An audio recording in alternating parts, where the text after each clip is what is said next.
Welcome viewers, I'm Adil from boss software and technologies. Viewers, time attendance machine की unboxing, review और features की discussion कुछ हुई थी। उसी सिलसिले की एक और वीडियो आपके सामने लेकर हाजिर खिदमत हुआ हूँ। इस वीडियो में मैं आपको बेसिक इन्फॉर्मेशन दूंगा इस टाइम अटेंडेंस मशीन को ऑपरेट करने के बारे में। इस टाइम अटेंडेंस मशीन को किस तरीके से आप ऑपरेट कर सकते हैं, बेसिक कुछ चीज़ें मैं आपको बता दूंगा। बाकी फर्दर डिटेल्स तो बहुत ज़्यादा होती हैं किसी भी चीज़ के बारे में, लेकिन ये है कि ओवरऑल एक स्ट्रक्चर पता चल जाए, एक आपको रोड मैप मिल जाए चलने के लिए, तो वो फिर यूज़र्स के लिए आसानी हो जाती है उसको यूज़ करने के लिए। तो चलते हैं हम अटेंडेंस मशीन को थोड़ा सा फोकस करते हैं अपने मोबाइल कैमरा की स्क्रीन पे और आपको गाइड करते हैं। देखें जी, मशीन को ऑन करने के बाद आप देख सकते हैं हमारे सामने ये इसका जो है डिस्प्ले है।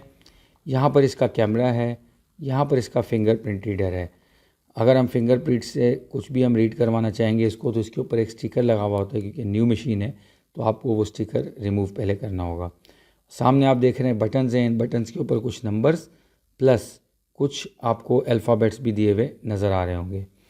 तो सबसे पहले हम स्टार्ट करेंगे, हम जाएंगे ओके के बटन पर क्लिक करेंगे। इसमें जो हम यूज़र रजिस्टर करते हैं वो दो तरह के होते हैं। एक होता है जो उनके जो रोल्स होते हैं, एक होता है मेन एडमिन यूज़र, उसको आप कह लें, जिसका रोल बहुत इंपॉर्टेंट है, तो वो सब इसमें यूज़र्स को न्यू रजिस्टर करा सकता है।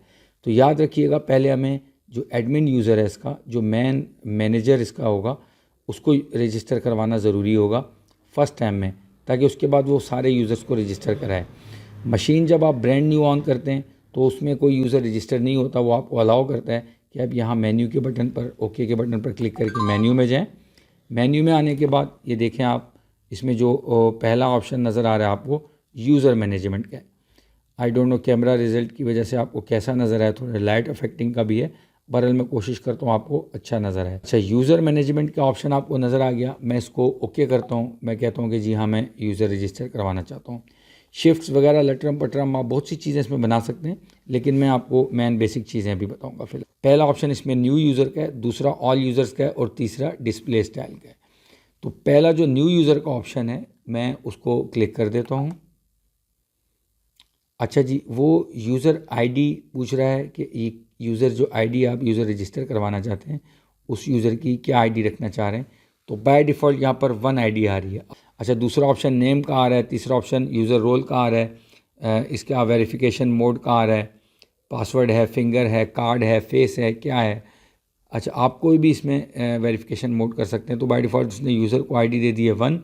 अच्छा, मैं यहाँ डाउन एरो की प्रेस करके नीचे आता हूँ और यूज़र रोल पे जाता हूँ।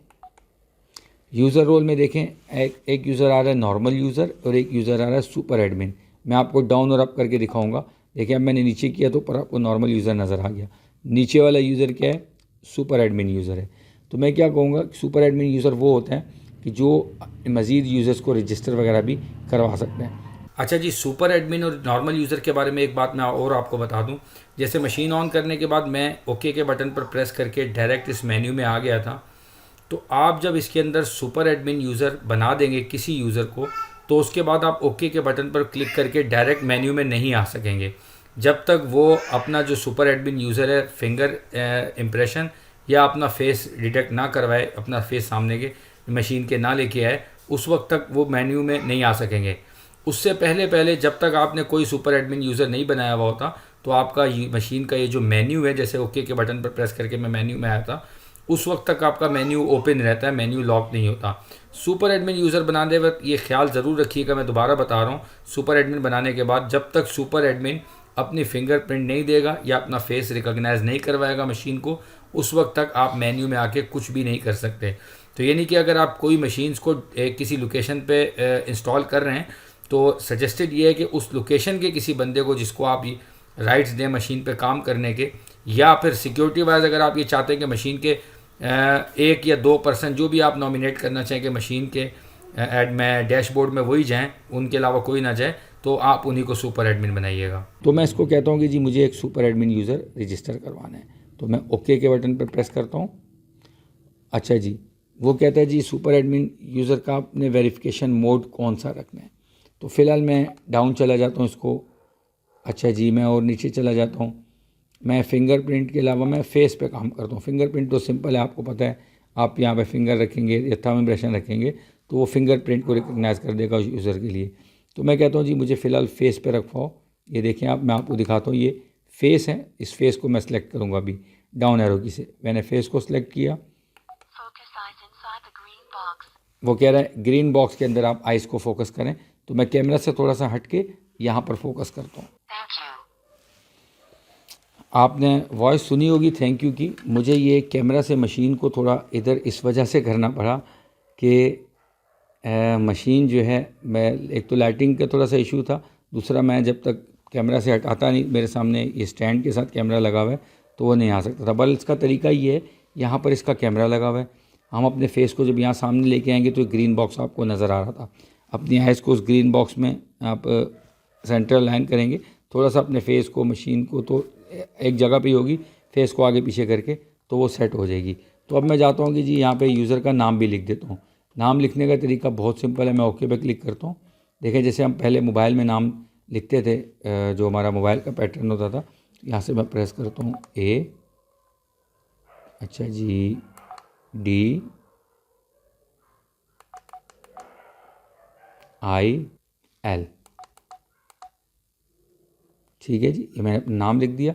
ओके के बटन पर प्रेस करता हूँ तो ये देखें मुझसे कंफर्मेशन का पूछ रहा है, तो मैं ओके कर देता हूँ।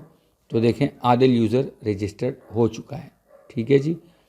अच्छा, इसी तरीके से बिल्कुल अगर मैं आदिल का थंब भी रजिस्टर कराना चाहूँगा तो ये देखें मैं यहाँ राइट साइड पे देखें डाउन एरो की से नीचे आऊँगा, फिंगरप्रिंट पे ओके करूँगा। देखें फेस पे मेरा 1 आ रहा है, यानी कि आपने यहाँ पर एक फेस रजिस्टर करवा चुके हैं आप आदिल का। अगर फिंगरप्रिंट भी आपने रजिस्टर करवानी है तो फिंगरप्रिंट बल्कि मैं आपको कैमरे में दिखाई देता हूँ। मैं क्या करूँगा, सबसे पहले ये जो स्टिकर है इसको मैं हटा दूँगा।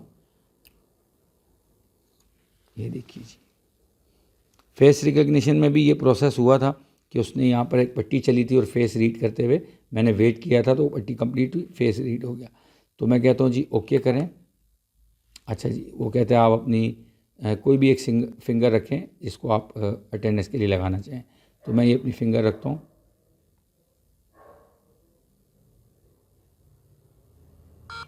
वो देखें जी, वो रीड कर रहे हैं 1, अच्छा जी, दोबारा रखें 2, दूसरी बार वेरिफिकेशन हो गई। अच्छा, वो देखें जी लोडिंग बार ऊपर चला गया, दोबारा रखते हैं, तीसरी बार रजिस्टर होगी, टिक का साइन बना हुआ आ गया, देखिए यहाँ पर भी 1 लिखा हुआ आ गया। तो यानी कि मेरी फिंगर भी रजिस्टर हो चुकी है और मेरा फेस भी रजिस्टर हो चुका है। अच्छा जी, अब मैं स्केप कर देता हूँ, स्केप कर करके बैक एंड पे चला जाता हूँ, ठीक है जी। बैक एंड पे आके मेन पेज पे आ गया। अब आपको पता है इसमें मेरा फेस भी रजिस्टर हो चुका है, यूज़र भी रजिस्टर हो चुका है। अच्छा, इसमें मज़ीद भी ऑप्शंस हैं, सिस्टम है, एक्सेस कंट्रोल है, यूएसबी है। आपने कभी अटेंडेंस वगैरह लगाई हुई है, उसमें से डाटा निकालना है तो आप यूएसबी इंसर्ट करके रख सकते हैं। अटेंडेंस सर्च का ऑप्शन है, वो चीज़ें आप यहाँ से भी कर सकते हैं और इसको कंप्यूटर से भी कनेक्ट करके कर सकते हैं। फर्दर अगर आप इसके ऑप्शन देखना चाहें तो up down right left arrow की से मूव करके यूज़र्स को आप डिफरेंट रोल्स भी दे सकते हैं, यूज़र्स के रोल्स डिफाइन भी कर सकते हैं। बहुत से डिटेल्स में ऑप्शंस हैं, आपको मैनुअल भी मिल जाएगा। फर्दर अगर आपको गाइडेंस चाहिए होगी तो वो गाइडेंस हम प्रोवाइड कर देंगे। I will try my best to provide you information. लेकिन ये है कि बहुत सी चीज़ें इसमें जो बेसिक मैं बताऊंगा उसके बाद आपको बाकी चीज़ें भी समझ में आ जाएंगी। अच्छा जी, अच्छा अब आपने इसमें देखा, अब मैंने अपने आप को एक यूज़र रजिस्टर करवा दिया। अब मैं जब कभी चेक इन करूँगा, देखिए चेक इन लिखा हुआ आ रहा है, डेट टाइम अगर आप सेट कर सकते हैं। असल में मसला ये है कि मुझे कैमरे की दूसरी तरफ लानी पड़ती है मशीन अपना फेस रिकग्निशन करने के लिए ना, क्योंकि मैं कोशिश करता हूँ आपको और किसी तरीके से ये दिखा दूँ प्रोसेस।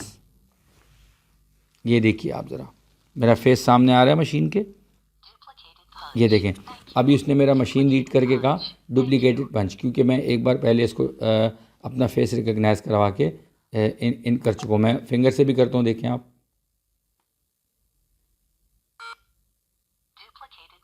ये देखें मैंने फिंगर रखी, उसने मेरा फेस भी लेके आ गया कि आप ये इस यूज़र की फ़िंगर है और वो मेरी चेक इन को डुप्लीकेट पंच दे रहा है, क्योंकि मैं एक बार इसमें भी अभी चेक इन कर चुका हूँ। तो बहरहाल इसमें आप check in date, check in time, checkout date, checkout सारी चीज़ें वगैरह इसमें आप सेट कर सकते हैं। वो उसकी सारी पॉलिसीज़ वगैरह आप इसमें बना सकते हैं। बनाएंगे किस तरीके से, मैनेजमेंट किस तरीके से होगी, ये आप देख रहे हैं, ये आपका मेन्यू का बटन है। मेन्यू के बटन में आगे डिफरेंट मैनेजमेंट पर्सनलाइजेशन के यूज़र रोल्स के काफ़ी सारे ऑप्शंस मौजूद हैं। तो ये आप सारी इसमें चीज़ें कर सकते हैं। इसमें जो बताने वाली चीज़ें हैं उनमें से एक चीज़ मैं आपको और बता दूं कि इसकी आईपी सेटिंग किस तरीके से की जाती है। एक्चुअली इसका पर्पज़ ये होता है, ये काम उस वक्त आती है कि जब हम इस मशीन को अपने लैपटॉप के साथ कनेक्ट करते हैं। अच्छा, लैपटॉप के साथ कनेक्ट करने में भी मैं आपको एक चीज़ बता दूं कि आपका लैपटॉप का आईपी पूल आपको चेक करना होगा। सबसे पहले नेटवर्किंग पॉइंट ऑफ व्यू से आपको आपका आईपी पूल कैसे पता चलेगा वो मैं बता देता हूँ। जैसे आप देखें, ये मेरे सामने इस वक्त मेरा लैपटॉप रखा हुआ है। तो मैं क्या करूँगा, अपने जो इंटरनेट जिस डिवाइस से राउटर से मैं कनेक्टेड हूँ, यहाँ पर मैं राइट क्लिक करूँगा, open network and sharing centre में आ जाऊँगा। लेफ़्ट साइड पे इथरनेट पे क्लिक करूँगा। जाना हमने हमारे नेटवर्क्स के अंदर ही है, आपकी कोई सी भी विंडोज़ हो सकती है। फ़िलहाल मेरे पास विंडोज़ 10 है। तो यहाँ मेरा वाईफाई आदिल के नाम से अवेलेबल है। मैं इस पर राइट क्लिक करता हूँ, स्टेटस पे क्लिक करता हूँ, डिटेल्स पे क्लिक करता हूँ। तो देखिए यहाँ पर मेरी आईपी आ चुकी है। मेरी आईपी का पूल क्या है, 192.168.2.108। मुझे 192.168.2 तक तो सेम रखनी है और सबनेट मास्क जो नीचे लिखा हुआ है ये सेम होना चाहिए मेरा। आगे जो लास्ट आईपी का जो ऑक्टेट है, जैसे मेरे केस में 108 है, तो मैं इसको कुछ थोड़ा आगे का रख दूँगा। मुझे पता है कि मेरे पास कहाँ तक नेटवर्क डिवाइसेस हो सकती हैं, ये राउटर ऑटोमेटिकली देता है। तो अब मैं आपको दिखाता हूँ इस डिवाइस के अंदर आईपी कैसे सेट करते हैं। अच्छा जी, डिवाइस के अंदर आ जाएंगे हम अपने डैशबोर्ड के अंदर। डैशबोर्ड के अंदर आने के बाद आपके पास यहाँ पर कम्युनिकेशन का ऑप्शन मौजूद है। राइट क्लिक करके कम्युनिकेशन पे आऊँगा, ओके पे क्लिक करूँगा और ईथरनेट का आपके पास टॉप पे ऑप्शन मौजूद है, देख रहे हैं आप ईथरनेट। तो मैं ईथरनेट के ऑप्शन पर आऊँगा, ओके पर क्लिक करूँगा। देखें आईपी अंदर ऑलरेडी इसमें बाय डिफ़ॉल्ट कोई असाइन हुई भी है। मैं इसको अपने नेटवर्क के मुताबिक कर देता हूँ। बात एक कि अपने नेटवर्क को इस आईपी के मुताबिक कर दें या इसको अपने नेटवर्क के मुताबिक कर दें, तो मेरे लिए आसान फ़िलहाल यही लग रहा है मुझे। अच्छा कि मेरे नेटवर्क पे तो काफ़ी सारी चीज़ें चल रही हैं, तो मैं इस आईपी को नेटवर्क के मुताबिक कर दूँ। देख रहे हैं आप, ये आईपी एड्रेस लिखा हुआ है। तो इस आईपी एड्रेस पर मैं क्लिक करूँगा, आप एरो की प्रेस करके ओके पे क्लिक करूँगा। 192 ठीक है, मैं इसको आगे जाने दूँगा। 168 ठीक है, मैं इसको आगे जाने दूंगा। मेरे नेटवर्क का जो पूल है वो यहाँ पर 2 है, तो मैं इसको 2 कर दूंगा। 2 करने के बाद मैं फिर आगे जाने दूंगा। इसमें 201 लिखा हुआ है, तो चलो मैं ऐसा करता हूँ, इसको 201 ही रहने देता हूँ, लास्ट वाले को इसको मैं कर देता हूँ ओके। सबनेट मास्क मेरे नेटवर्क का 255.255.255.0 है, तो मेरे नेटवर्क का भी सेम है। आईपी की क्लास चूँकि सेम है, तो मैं इसको एज इट इज़ रहने दूंगा। पोर्ट 4370 ही मैं रहने दूंगा। इतना सा काम करने के बाद मैं क्या करूँगा, अच्छा DHCP सेटिंग इसकी ऑफ हुई हुई है, तो आई आल्सो रिकमेंड कि आप इसको ऑफ ही रहने दें। तो मैं इसको ओके करता हूँ, कंफर्म करता हूँ और ये मेरी आईपी एड्रेस सेट हो चुकी है। मुझे ये याद रखना है, बाद में भी देख सकता हूँ अगर भूल जाता हूँ, लेकिन ये है कि हम कंप्यूटर से जब इसको कनेक्ट करेंगे तो हम ये जो आईपी एड्रेस हमारे सामने मौजूद है इसको हिट करेंगे। ये आप देख रहे हैं आईपी एड्रेस, इस आईपी एड्रेस को हिट करेंगे तो हमारी डिवाइस कंप्यूटर से हमारे सॉफ्टवेयर के साथ कनेक्ट होगी। तो फ़िलहाल हम ऐसा करते हैं, इसको बहुत सिंपल है, इसको फ़िलहाल हम ऐसे ही रहने देते हैं। अच्छा जी, बाकी मैं फ़र्दर मज़ीद डिटेल में नहीं जाता। इसमें बहुत सारे ऑप्शंस हैं, देख रहे हैं आप। यूज़र रोल्स का ऑप्शन है, यहाँ से आप यूज़र के रोल असाइन कर सकते हैं। नीचे ऑप्शन चले, मैं एक बार जल्दी जल्दी आपको रिव्यू दे देता हूँ। सिस्टम्स का ऑप्शन है, सिस्टम के ऑप्शन में जाके डेट एंड टाइम आप सेट कर सकते हैं। फेस फिंगरप्रिंट की सेटिंग कर सकते हैं। डिवाइस को USB वगैरह में अपग्रेड करना है कुछ डाटा, वो कर सकते हैं। अटेंडेंस से रिलेटेड कुछ सेटिंग्स हैं, वो कर सकते हैं आप। अच्छा जी, बैक चलते हैं। पर्सनलाइज से रिलेटेड ऑप्शन मौजूद है, इसमें जाके आप डिवाइस की कुछ यूज़र इंटरफेस हो गया, आपका कुछ कैजुअल वगैरह हो गया, बेल का कोई आपका पंच स्टेट ऑप्शंस वगैरह हो गया, शॉर्टकट कीज़ वगैरह होगी, जितने भी ऑप्शंस हैं आप इनको डिफरेंट ऑप्शंस को यूज़ कर सकते हैं। बैक जाता हूँ, डेटा मैनेजमेंट में जाते हैं। डेटा मैनेजमेंट के ऑप्शन के थ्रू आप इसको कोई डाटा डिलीट कर सकते हैं। डाटा का बैकअप लेना चाहिए अपनी USB में, अपनी USB आप डिवाइस के साथ लगाएं। ये देखें, आपको डिवाइस पे USB पोर्ट दी गई हुई है, तो डाटा बैकअप पे क्लिक करेंगे तो ये आपकी USB के अंदर आपका बैकअप डाल देगी। ये ऑप्शन यूज़फुल है, अच्छा हुआ मैंने बता दिया आपको। अच्छा जी, नेक्स्ट आगे चलते हैं। अटेंडेंस सर्चिस से रिलेटेड ऑप्शन इसमें मौजूद हैं। आप अटेंडेंस को सर्च कर सकते हैं। अगर इसको हम देखेंगे, किसी भी आप कोई भी इनपुट क्यूरी डालेंगे इसमें, कोई भी यूज़र आईडी इसमें डालेंगे आप, ऊपर देखें यूज़र आईडी लिखा हुआ आ रहा है यहाँ पर, यूज़र आईडी डालेंगे तो उसकी अटेंडेंस वगैरह आप सर्च कर सकते हैं।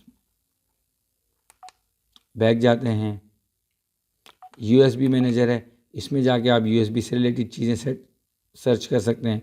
यूएसबी में कुछ डाउनलोड करना है, कुछ अपलोड करना है, वो फंक्शंस आप यहाँ से परफॉर्म कर सकते हैं।